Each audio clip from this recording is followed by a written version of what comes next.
all there. GM pollen has already contaminated the indigenous corn varieties of Mexico, and we have no technology to clean that up. What we've done is irreversible damage, and this is something that is highly irresponsible, unconscionable.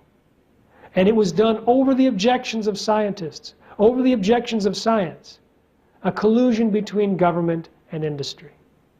If you look back at the records of what actually happened at the FDA in 1991 and 92, the scientists were very clear.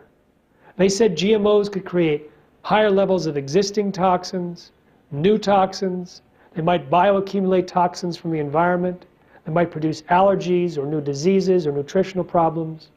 They said the process of genetic engineering is different and leads to different risks. So what did the government say? The government said, we know of no significant differences, we know of no significant risks. Completely lying about what actually was said within the department. The first genetically modified crop to be reviewed by the FDA was the Flavor Saver tomato, engineered for longer shelf life. And that was the only company that actually gave raw feeding study data to the FDA to evaluate. It turns out the rats refused to eat the tomato. Now, this is not uncommon. In fact, eyewitness reports from all over North America and around the world show that a variety of animals, when given a choice, avoid eating GMOs. Cows, pigs, squirrels, geese, elk, deer, raccoons, mice, rats, chickens, and buffaloes. So it's my job to get humans up to the level of animals. When they force-fed the rats the tomatoes, 7 of 20 developed stomach lesions, 7 of 40 died within 2 weeks. Now, if you look at the data that was recovered from a lawsuit from within the FDA, they're clear that there were unanswered questions related to safety, and that the tomatoes did not meet their normal standard of reasonable certainty of no harm. But the political appointees did not put up any red flag to block the tomatoes. In fact, they said that the tomatoes passed with such flying colors that no subsequent GM application is going to even require the level of evaluation that the tomatoes had. From that point on, it was purely a voluntary consultation process where the companies can choose if they wanted to even talk to the FDA, and they could determine what data, if any, they were to turn over to the FDA. And it's always been summary data, not enough to properly evaluate safety. If the reviewers want more information and ask for it, they're typically ignored. And at the end of the exercise, they write a letter. For example, a letter to Monsanto which says Monsanto believes its foods are safe and understands its responsibility to make that determination. So the FDA has no further questions. The FDA does not even approve GM crops. They let the companies do it themselves. When you look at the actual research that's done by the companies, they have rigged their research to avoid finding problems. Even very serious problems, even deaths of animals, are dismissed as not statistically significant or not biologically significant or not treatment related without scientific justification. I've analyzed with many, many scientists around the world how these biotech companies have bad science down to a science. They use the wrong controls, the wrong detection methods, the wrong statistics, the wrong reporting protocols. It's absolutely horrendous. I'll give you some examples. When Monsanto wanted to pretend that injecting cows with bovine growth hormone did not interfere with the fertility of cows, stolen documents from the FDA made public revealed that they apparently added cows secretly to the study that were pregnant before injection. When researchers wanted to prove that pasteurization destroys bovine growth hormone in milk, they pasteurized the milk 120 times longer than normal. They only destroyed 19% of it. So they added powdered hormone to the milk at huge volumes and then heated it 120 times longer than normal. And only under that rigged condition did they destroy 90% of the hormone. But that's what the FDA reported, that pasteurization destroys 90% of the hormone. That's just an example of what we read over and over again. And sometimes it's very subtle, and sometimes it's very, very blatant lies and misinformation. Because GMOs are not labeled, it's hard to file a lawsuit because it's hard to trace back who's eating GMOs and who's not. So it's one of the ways that the biotech industry protects itself by not letting us know what is GMO and what is not. I've talked to some former Monsanto employees and got quite an interesting insight into the company. One scientist told me that his colleagues were doing safety studies on milk from cows injected with their bovine growth hormone.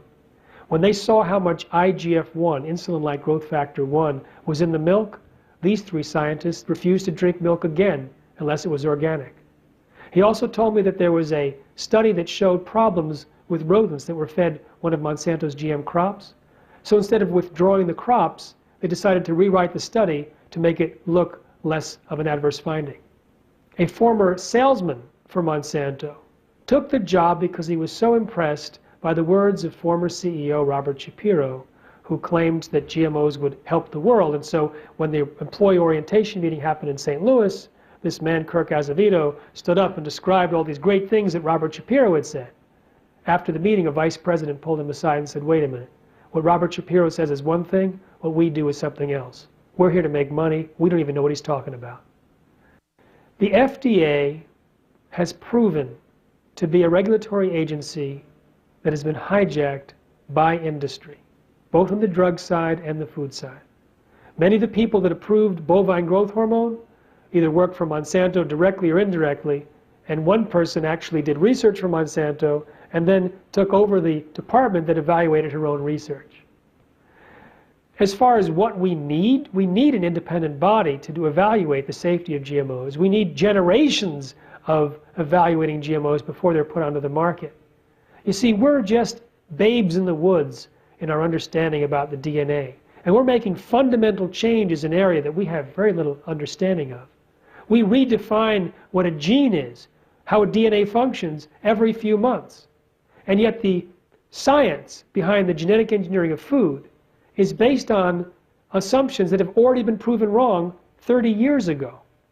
So we're in a situation right now where industry has pulled the wool over the eyes of the public and has millions of people that they support within the agricultural industry and with the academic side, and of course within government, that keep pushing the same myths. They give the myth that it's safe, that it's been proven safe, that it's precise technology, that it'll feed the world, that it's needed, and that it's here to stay. All of those things are false. In fact, it's a very dangerous technology fraught with unpredicted side effects.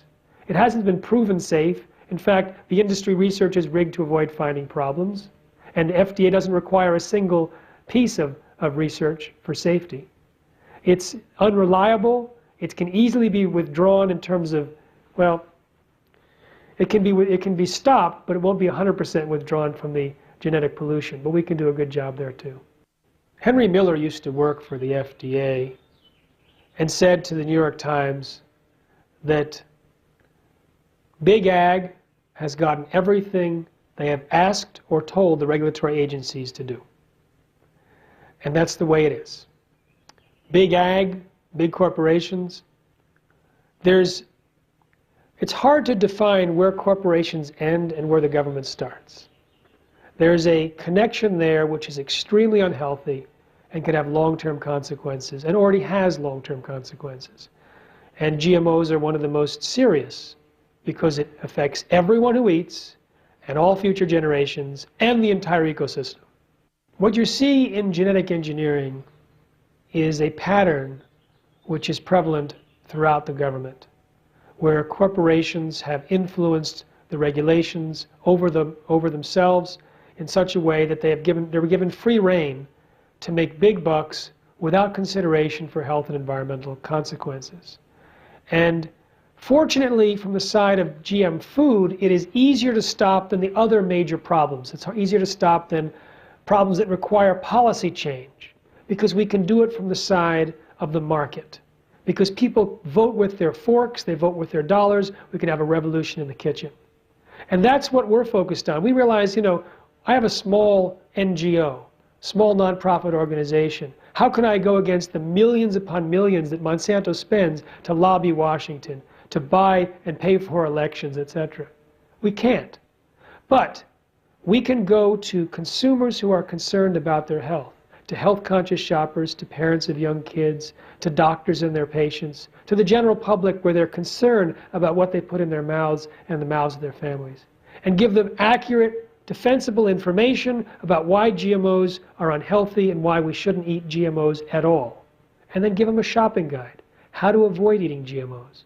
These are the tools to affect policy, at this point, greater than lobbyists, greater than money for campaigns, because this is the tool that will get the food companies to kick out GMOs when they become a marketing liability.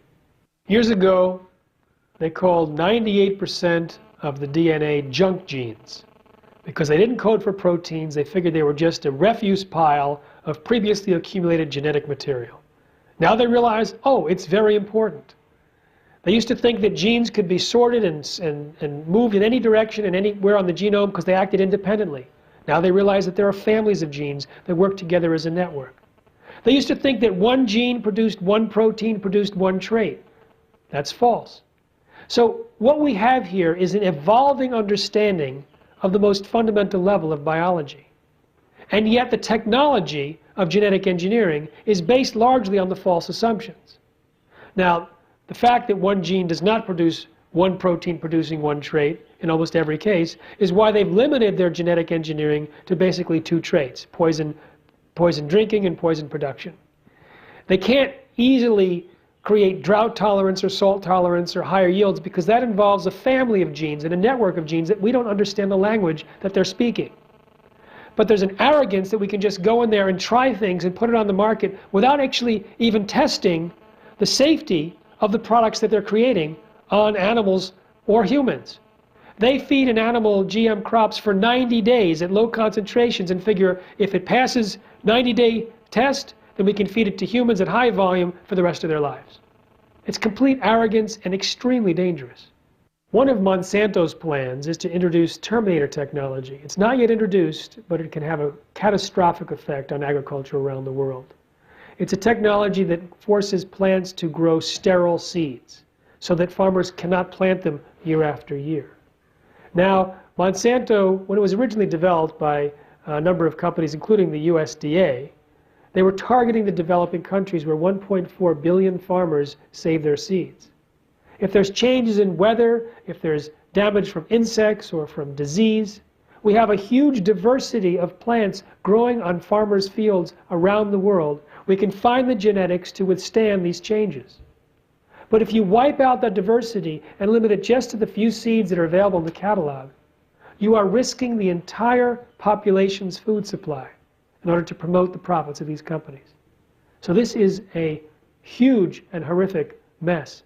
And the world has risen up against Terminator technology because they want to protect the ability of farmers to save seeds year after year and not turn them into bioserfs where they go back and like a new biocolonialism where the Monsantos of the world force farmers to buy seeds year after year in order to maintain a profit and a lifestyle. The Department of Justice and Department of Agriculture have teamed up to do an evaluation of whether the agriculture industry in the United States has reached a level of monopoly or a duopoly or whatever. And I certainly think that it's very, very dangerous right now, that it's too concentrated. They're controlling